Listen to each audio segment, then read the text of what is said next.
And we're back again. Ayan. What's up mga ka-amazing? Panibagong araw, panibagong kwento na naman. Siyempre, additional video lang natin to para dun sa first vlog natin. Kani-kanina lang. So, ayan, kung makikita nyo si Camarites, nag-overlooking siya. Akala niya, sarili niyang lupain ang kanyang mga tinatanaw. O, diba? O, diba? Pak, ganun. Mamaya po malalaglag po yan. So, magpapalakpakan po tayong lahat pag nangyari po yan. O, diba? O, sige. Konting paling pa. So, ayan. So, makikita nyo naman dito, guys. Para lang din siyang nasa Pinas. So, taniman.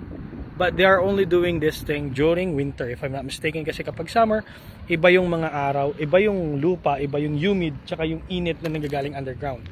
Ayan. Liga na Camarites. Maglakad-lakad tayo dito. So, ayun.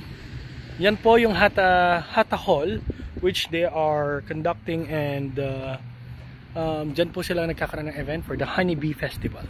Diba?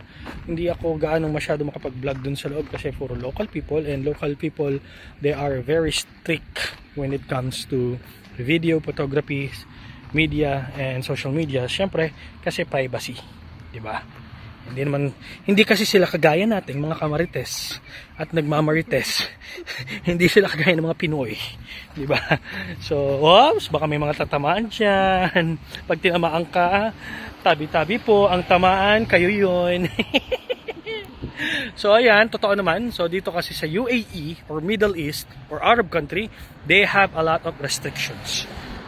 Bawal dito magpicture basta-basta. Lalo na kung mahahagip mo yung mga bata, yung mukha ng mga local Emiratis, ganyan. So, ayan, may Camarites tayo dyan. Diba?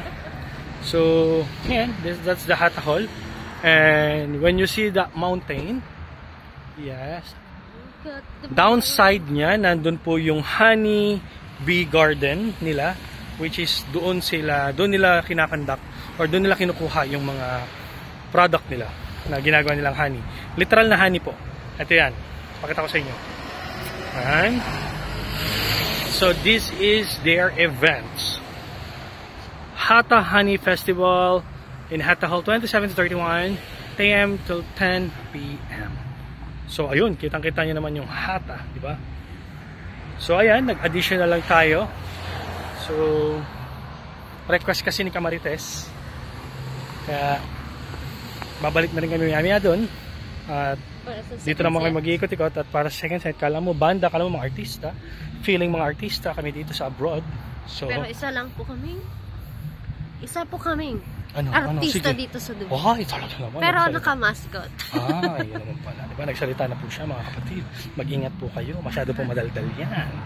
So, again, that's the Honey Bee Festival. Yeah.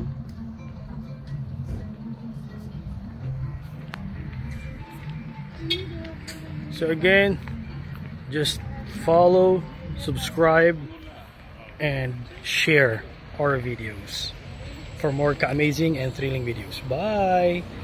Bye! Thank you! Thank you!